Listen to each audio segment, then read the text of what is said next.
Hi, everybody. Welcome to Mentor Time. This is our semi-annual work trends for quarters 1 and 2 of fiscal calendar year 2026. So it's been a while. We used to do this quarterly. Now we're on semi-annual. And as always, things are very active. So let's go on to the takeaway.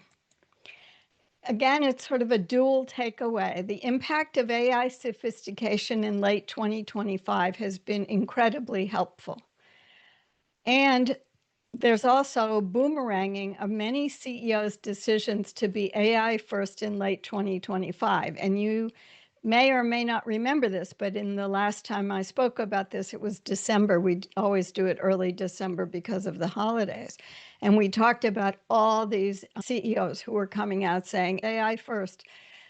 So I'm curious, Hiron, I'm going to put you on the spot. If you have, and if you want to answer this or in the chat, what work trends concern you right? What work trend concerns you right now? Is there one thing that you keep thinking this is really not good, or do you want to I answer it?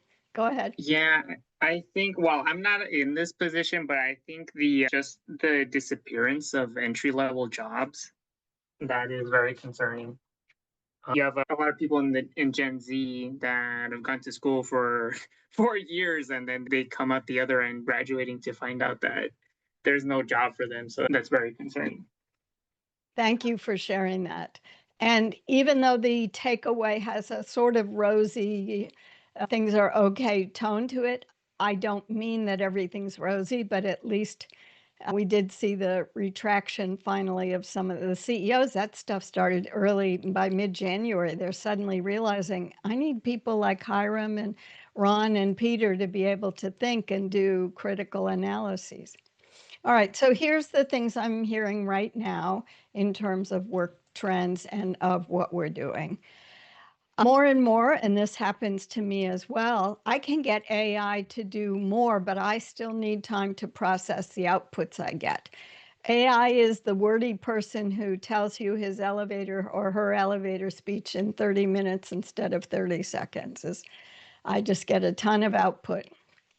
All right. I still don't have a job in this double whammy situation, meaning AI and a lot of layoffs while there's very low hiring and very slow hiring. And this question's been hanging on for a long time. How long will this job situation continue? There are some people that I see on a weekly meeting and at other meetings, they have real struggles. I know that this is not something beyond solutions we can talk about. It is really endemic in the United States, at least, to how and in what way we make sure that people are acknowledged for what they're bringing to the workforce, even if they don't have a job. All right, so how are we going to get here today about the work trends? We're going to start on where are we now for the first two quarters of the year and see if we can figure out which way the compass is pointing.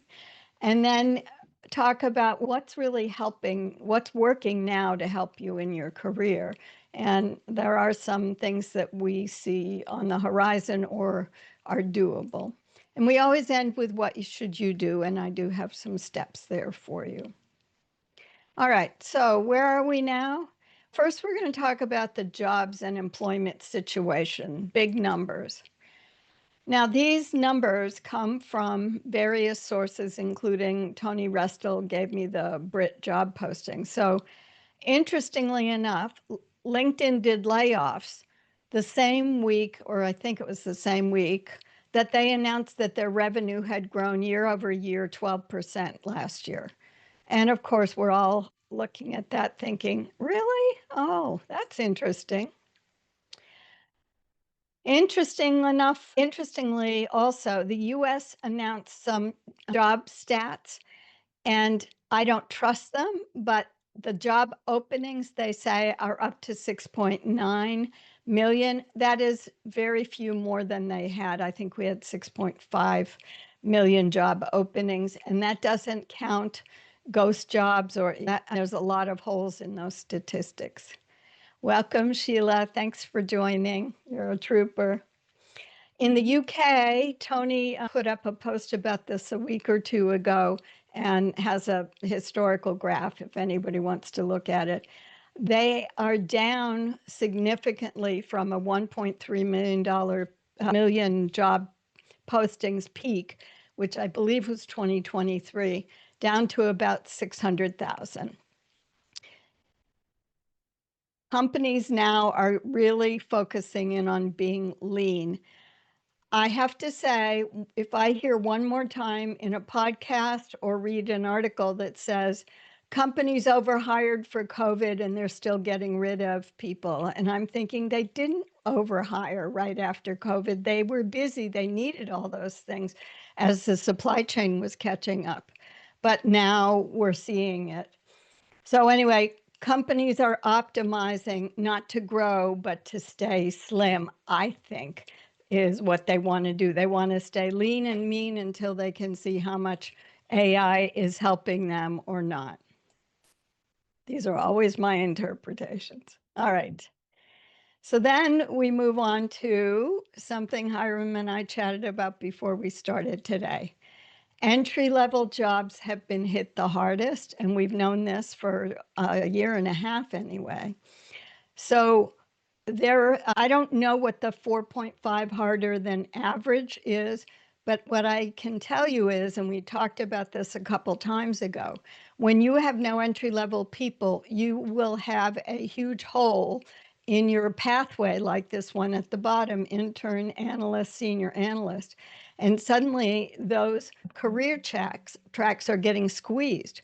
We don't yet know where the mid-level person's going to fit in, whether it'll be more AI than human. The senior analyst is probably still needed, but it may be positioned where people are coming in earlier in a shorter period of time, say after 10 years instead of 15 or 20. No one's really saying what that is, but it does mean we have to look after entry-level professionals in a lot of different ways, including mentoring them and trying to get them to keep their skills up. Many have just graduated from an undergrad or a master's program, and they're excited to put their new skills and some experience to work. And I don't blame them. They're great. We want them there. We're also seeing that the roles that we originally saw several years ago about what could be replaced originally by automation and then by AI the last couple of years, at the entry level are those automated roles. In this case, they talked about data analysts, software engineers, but it's also things that are, for example, call centers. All the call centers start out now with bots and chats, and it's very hard to get through to a human.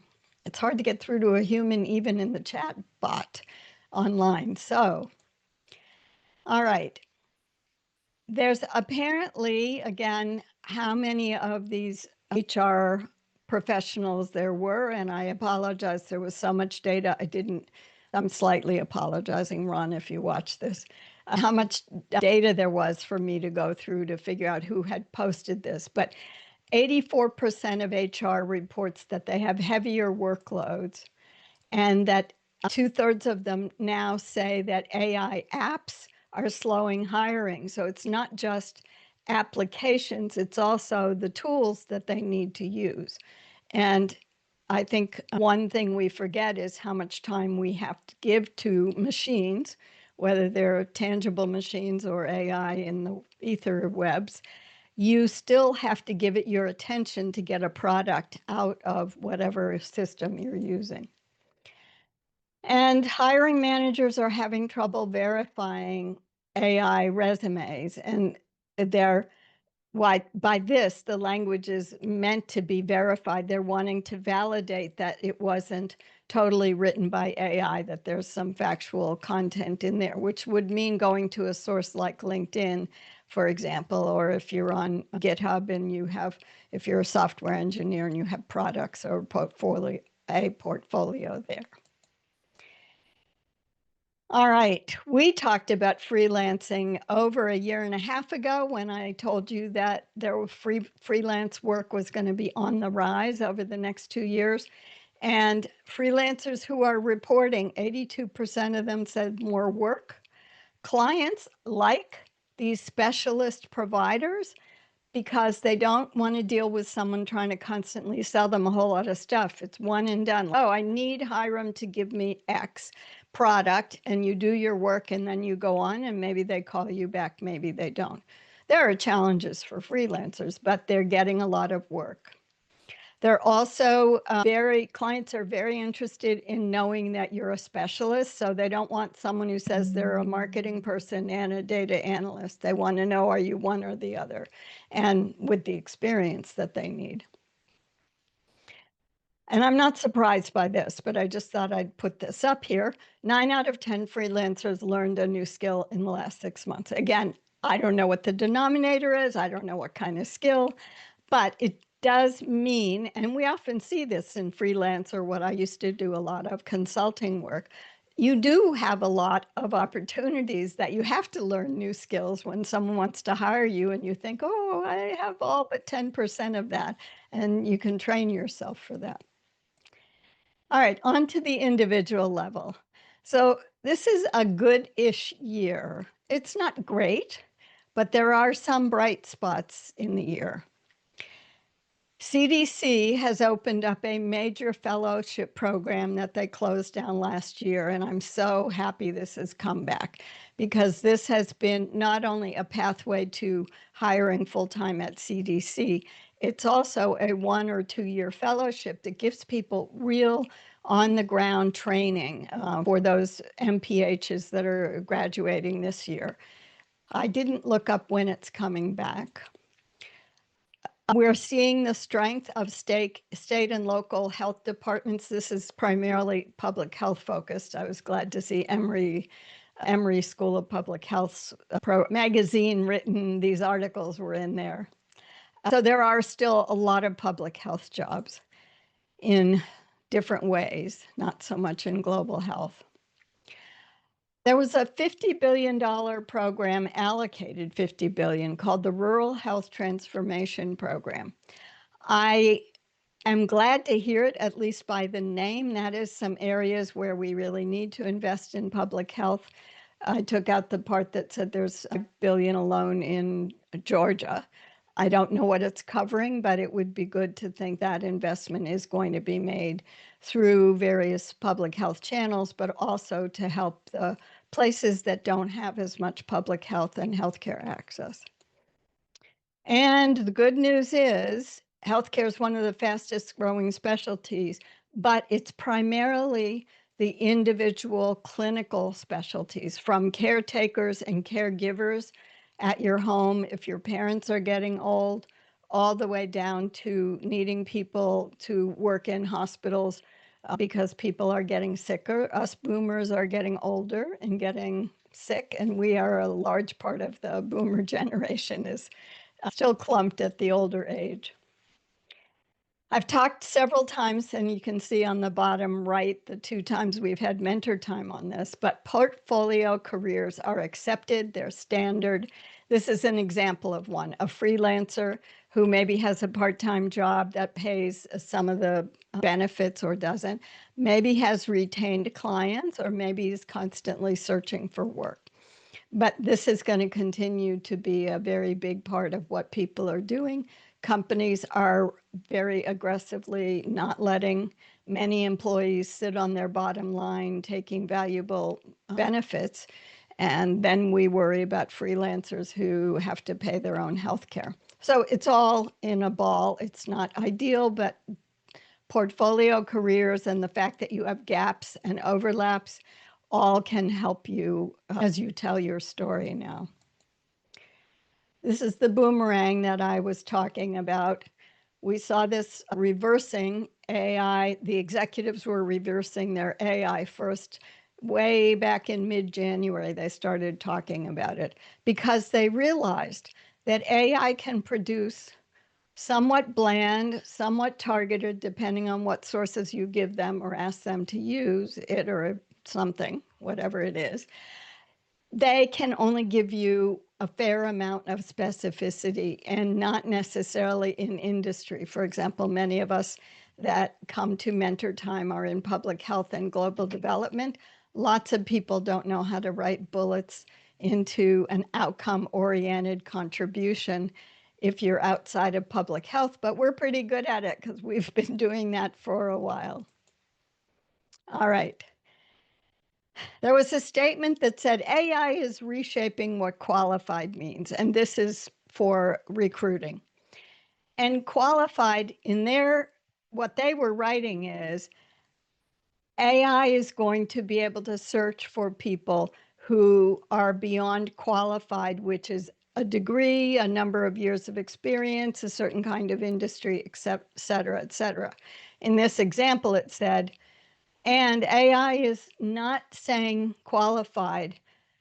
That would be the kind of person who's able to outcode machines. That's a mechanical activity, a task. What we're really looking for is those who use machines thoughtfully and bring judgment, ethics, and relationships. Now, in the last 6 months, we've been talking about this a lot. This is not new. When we started to use AI as the sophistication grew last fall in October, November, we could see then this thing still can't do the multi-synapses our brains can do in half of milliseconds or whatever. Lots of stats today on AI interviews. This was from a greenhouse report that Jan Tegzi posted about a few weeks ago on LinkedIn. Almost 2/3 of people have tried AI interviews, and everybody hates them. We've talked about this in MentorTime and in office hours before. Some people just leave it totally, and we've seen articles written. Ron sent me one from Canada and mentioned it a few months ago, and we've seen them in the US where people are saying, I'm not going through this thing when I'm trying to type fast. It won't let me correct my typos, and then it tells me I'm making typing errors. Over 2/3, 7 out of 10, say it wasn't disclosed up front and they didn't realize till they got on it that's what was happening. And half of them were ghosted after completing the AI interview. Unfortunately, that number didn't surprise me in the least because these companies still are very casual about staying in touch with people who are trying to make the effort to follow their application procedures and go through these AI interviews. All right, so what's working now to help you in your career? We're going to be collaborating more and more with AI. We're not replacing it. It's not replacing us. But it is asking us to think and specify what can we use it for to do what we couldn't do before. So, for example, I was able to use it to put together, I keep snippets of things and posts and newspaper articles for all the time that I'm reading things. And I put it in Evernote. And when it comes to a presentation like today, I get out everything that says my abbreviation is WFH, the old work from home report we used to get. And in this case, I said to AI, you put it together, and I gave it the parameters. I was able to specify what I needed, what I wanted, what I thought I would be using in the presentation, and it did a pretty good job. You may have noticed that a lot of places are missing citations because even though I asked for the specific citation that I'd given it in this very long document, it did what it wanted to. So I have a lot of references to send you at the end of the day. They're on the end, and I'll send it out with the link. But I thought you'd be interested. McKinsey did a case study in March where they had 20,000 agents. I don't know what they all did, but 20,000 of them. 40,000 humans, so that's 2 people for every 1 agent, whatever they did, working together. And they gave them skill tests, and they did some interviews. I don't know how they paired these people up with Lily. That's who they're calling the tool. That they were evaluating them on judgment and reasoning and not speed and not technical mastery. So you may remember a few years ago, we had prompt engineers and AI software experts or something like that could do this speed, that could do the technical mastery. Now it's flipped around to those of us, like everybody on this call or in replay, who are the critical thinkers about what we see. Because when it gave me the output from what I asked it to summarize of the 27 pages, some of it I just said, I'm not doing, this is not what I need or want. It gave it to me, but I didn't need it. Another concept that I had been aware of a couple years ago, but didn't realize it before I saw the post about this. LinkedIn got very interested in trying to compete with Instagram and others by hiring influencers or creators. And they called them creators, but they were really big, huge, important people in some world who knew how to reach different audiences. That term creator has come, it's been there for a while. They had creator mode when they first started 4 years ago. They selected, I think, 30 people. Nick Martin was one who was given, they were given subsidies and cohort opportunities to pull out and do some innovative things, which were very interesting. They're now talking about creator-led recruiting. And what this means is not that the creators are creating the recruitment, they are being the purveyors of it. So it could be employees, very active employees on LinkedIn, but it could be people who have a positive association with, I don't know what, Pepsi Cola, and are posting about it all the time on LinkedIn, other places too. But traditionally, these are people through what they call these are trusted sources, so that they can put information out about career opportunities and the creators try to get candidates through that mechanism, rather like my profile talking about a lot of different things. And then you look at my company page. The last post I had was 2 years ago when I said, if I'm not doing the cohort right now, but if you want to join my course, my poor company page, it's there. I've got it, but that's what this is talking about, that people will. So 4/5, 4 out of 5 people will make a decision about the company and its work before they even see the career page, based on what they're reading on LinkedIn, Instagram, whatever social platform is of choice for the company. Another term I hadn't realized they were using this way, it seems, I guess it's an okay term, passive candidates.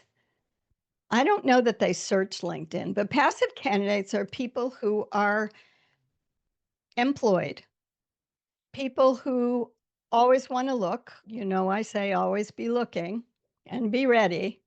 But they are people who are likely to be following companies that they really like and start identifying the employees on LinkedIn who are posting, read their posts, see what the company's doing, see if these people are worth following, meaning learning from them, before these people even decide to apply for a job. So this was not so much about you being a passive candidate, but rather I wanted to let you see the importance of being able to put together a cohesive strategy on LinkedIn, if you're interested, of following companies that you like a lot, or they're doing things that you might want to try to move into their company in the future. Figure out who's an actual employee, because when you go to if they have a company page, it will say something like 5,600 employees, and you ask them for a list of who's in your first level, and some of them have left there a long time ago. But if they're active employees, they may help you. So it's just a way to think about it, because the other thing, and I said this a few months ago, I believe with AI, we are going to start sourcing our own candidates by telling some LLM or GPT, here's what I'm looking for. Give me the top 3 candidates that you can identify from all the sources that you're able to pull from. Hasn't happened yet, but I'm sure they're trying it. All right. Interesting report by Hunter, Huntr. It is, I believe, hunter.io is the place you can go and find anybody's email address, or at least a rubric for the domain. They did a job trends report last year, and I think we talked about this would have been September or October at one of the meetings. Google Jobs at that time outpaced LinkedIn tremendously for application to interview conversion rate. And I was surprised 2 years ago when people started telling me, oh, there are so many jobs on LinkedIn now, because there didn't used to be. So everybody says, oh, I'm looking on LinkedIn, I'm looking on LinkedIn. Google Jobs wins. They basically have a threefold, their preference is they are the preferred source for getting people from an application to an interview conversion rate. I'd never heard this term, but it makes sense because just getting an application in is not enough. We want interviews. LinkedIn, for all of what it does, underperforms. And if you're interested, you can read the report. The link will be sent to you because it's really helpful to look and see what LinkedIn is doing. I think we talked about that a year ago with Easy Apply. Don't use Easy Apply with LinkedIn. And most people don't now just because LinkedIn's very aggressively looking for its revenue out of everything we do. Another term, career crafting. And as I read about this, I thought, oh, why does this sound familiar? Career crafting is basically what we all talk about when I talk to you about keeping control of your own professional development. That's why Hiram is here as often as he can in the middle of a busy day because he's 3 hours behind us in Arizona. That's why Sheila's here. It's way past dinner time, almost bedtime for her in Nairobi, Kenya. And both of them take the opportunity to be able to come here and look at what Ju Young Lee wrote her dissertation about, and another person. Changing your role without changing jobs. So maximizing what you're doing already. What tasks can you take on? Relationships, environment, and schedule.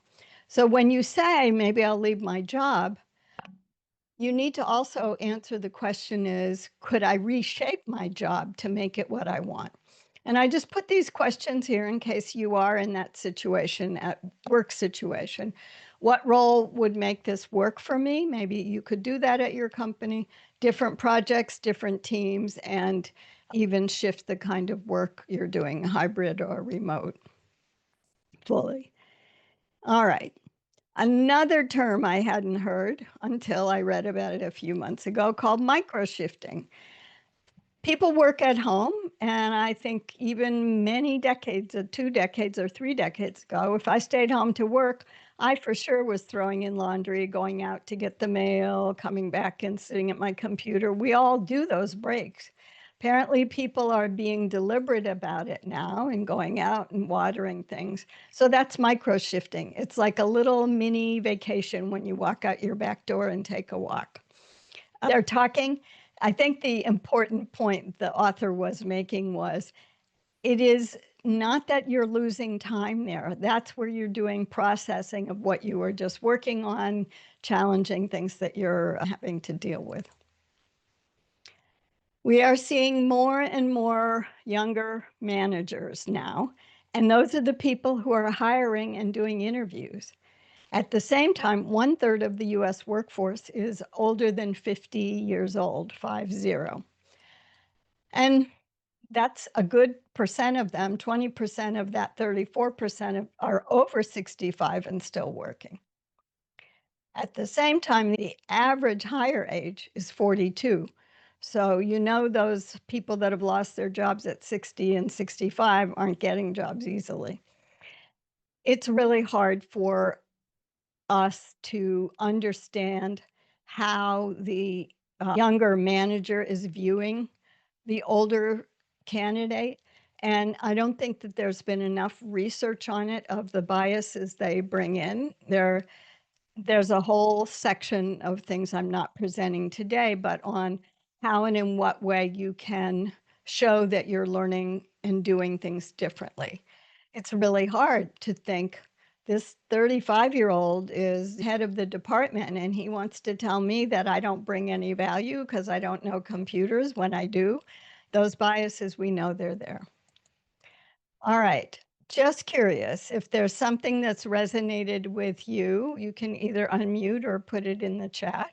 if you have anything to contribute. And if you don't, that's fine.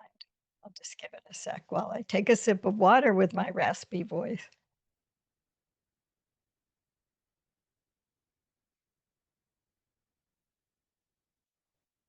Okay, well, I always promise that this is your lean back and learn. So let's go on to what should you do?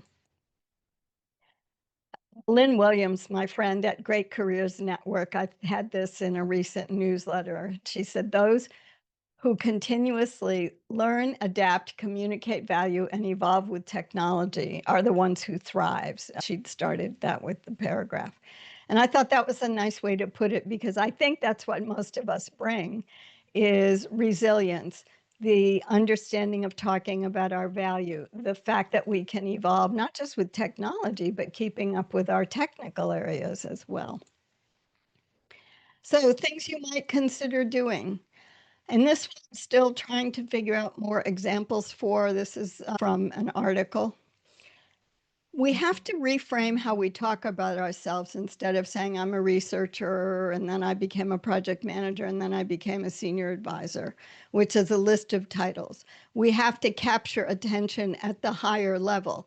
Now, this is this is not even a results-oriented statement, but it does show the working environment when I'm thinking about it to myself. I lead research operations that enable discovery at scale, integrates and shows connections.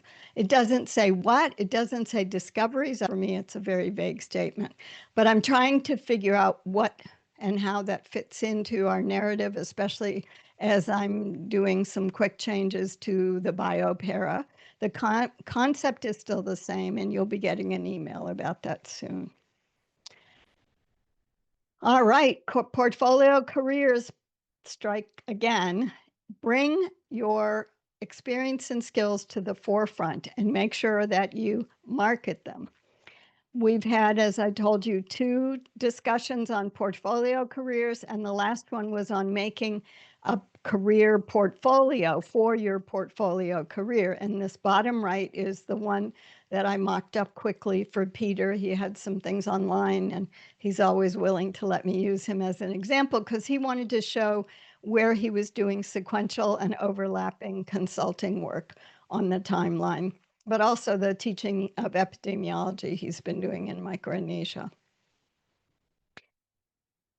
All of us are getting older every day. That's not a takeaway. That is just a fact. We still need to show up, and this goes back to the younger hiring manager, of things that you can say that will get you beyond things that I've been working on for over a year. I've been working to try to not say things like, oh, she's gone from being sliced bread to stale bread. That's a very American adage about someone who was always in demand and then not so much anymore. So I'm not going to read through all of these, but you're going to be talking about learning agility, collaboration, how you work in a team, being calm in the office. I don't know about that. But also not be defensive about things and focus not on your age gap, but on capability. I should have reordered these because they said rapport matters most. So I should have put that at the top. And it is true that it's harder to build rapport when we're in a virtual world. But we also, if we're working together virtually, there's been some agreement that we have some trust built up just from whatever way we're working with either a consultant or as an employee. I was just highlighting my own ageism attachments, I call them now. The 2 big things for me are metaphors, referring to things that are like going on and on about sports analogies or war and violence. Those things really bother me because I'm not a sports person. So when I was in what they called the war room for our business development, they're talking about, we need a Hail Mary right now. I had to go home and ask my husband, what's a Hail Mary? The other thing, people, and I just read things from Jan Tegzi and Christoph Schonert's notes in the last week. They're big recruiting experts who said the thing that sinks almost every person in an interview is that they drone on and on. They don't know when to stop. They haven't rehearsed 30 or 60-second speeches. So really try to get rid of those things because it's hard. When you're older like me, you're used to being in charge and having people listen to you. Begin to use your evidence to signal your AI fluency. In this case, these are 3 examples that I believe it was the Fast Company article, it may have been Shelley's, that had this. And I'll make a plug for you to start using OATS and have the outcome contribution on the left margin. And remember to show AI as what you're doing it, not as a skill you want to be hired for, but an outcome that you can produce and quantify for people, such as this one: reduced communication drafting time from 4 hours to 2 hours using writing assistance. That's perfect. That shows a lot of emphasis on using AI appropriately to get the bang for the buck. You do need to intensify your LinkedIn profile and engagement. LinkedIn is rewarding this now. They want the engagement. They're not interested in how many times you post a week.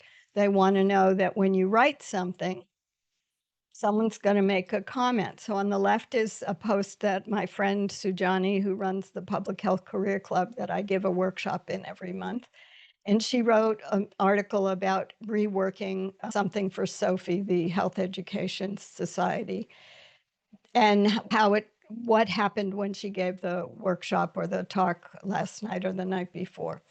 And I told her, and I did, I love both of what she said, and I put in a quote from there. And then I contributed my own. So let me walk you through this. I color coded it for you. This is an easy commenting strategy. Find something in the post that resonates with you. A phrase, a sentence is better if you can, but it doesn't have to be. So she said, we mapped the past to surface these patterns, and then people shared something they were proud of that they'd forgotten. That's great. And I wrote her in the green. Yes, I say all the time, sometimes you have to go back to the beginning to find those golden threads of your career. And I also say over and over again, a lot of times we don't realize the brilliance of what we've done. And in the blue, she engaged again. So that's going to give her post a lot of boost. And it's saying that what Sue wrote was helpful. Sue wrote something that was helpful to her initially. So that's the kind of commenting you want to engage in to attract more LinkedIn than showing your posts and your comments to your network. Here's my 3 core to-dos. Start thinking about networking strategically and leading with your expertise and your results. In-person connections, mutual connection intros are supposedly the best. Warm engagement we all can do, just like I did with Sujani. You can comment on posts. You can provide value by sending someone a link to an article and telling them why it's important, or congratulating them on some advancement that they've had. And the third one, cold messaging, it works occasionally, but not for very much. But it does get your name in front of the person if they haven't seen you commenting on their posts at all. Second thing, use AI thoughtfully. I'm not going to go over all of that. You know what you need to do. I am more in favor of this advice now, building a peer support system for you all the time in your career, not just when I'm job searching. Join a group that is for the purpose of whatever you want to be doing. If you're trying to change jobs, that kind of focus on job seeking. If it's people that are general job seekers and been out of a job for a while, it may not be a group you want to be in, but try things out. There are still free groups meeting online on Zoom, and I go to several of them a week if I can. And at those groups, you meet people, but you can share what you learn and you can help others. I find that in the Wednesday Lunch and Learn that Linda Brubaker runs, that I help with advising at, people will be providing their own examples of here's what worked for me, here's a simple little template for outreach. And if you're 40 plus, ageism bias is there. So start changing what you do and lead with adaptability and fast learning. So today's takeaway, again, a reminder, the impact of AI sophistication in the last 6 months has been very helpful.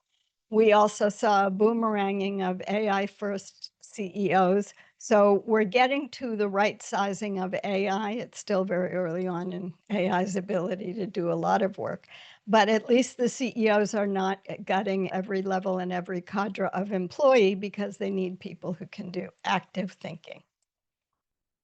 I'd love it if someone has any comments today, including one takeaway you might want to act on in the next 24 to 48 hours.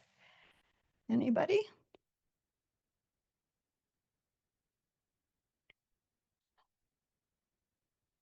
Or in the chat is always useful.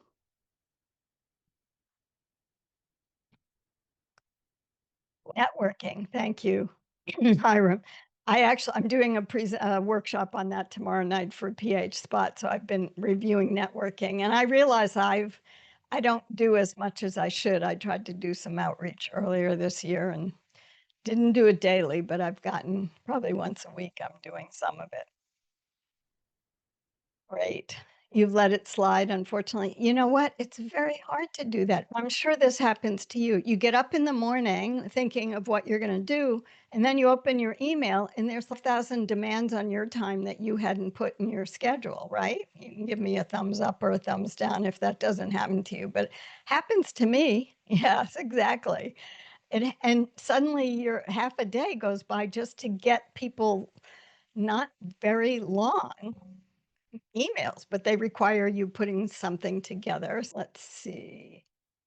Also sharing the relevant to my point earlier about entry-level jobs. That's great. Yeah, I should have the presentation up on YouTube by tomorrow midday. So I'll try to get that to you as early as I can. It happened at I'll have to look at the alma mater commencement speech. Okay. Oh, I think I saw that one actually. And then Sheila, thank you. How to better present different experience and skills that can transition to a new role or position. I love that, Sheila. That's great. That's you're both of you are so good at keeping your eye on your own professional development and steering your career.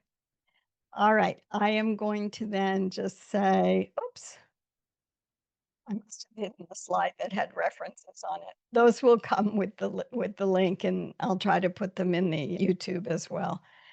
And Ron, I know, wanted to be here. He had a change and a medical appointment he had to change to today. Otherwise, he would have been enlightening us as well. So thanks, everybody. We'll see you again in early July. I forgot to look up the topic. It's now once a month, and you'll be getting a message from me in late June when I get back from my big trip to Japan. I hope you all are having a good start to spring, summer. Thanks, everybody. Good to see you all.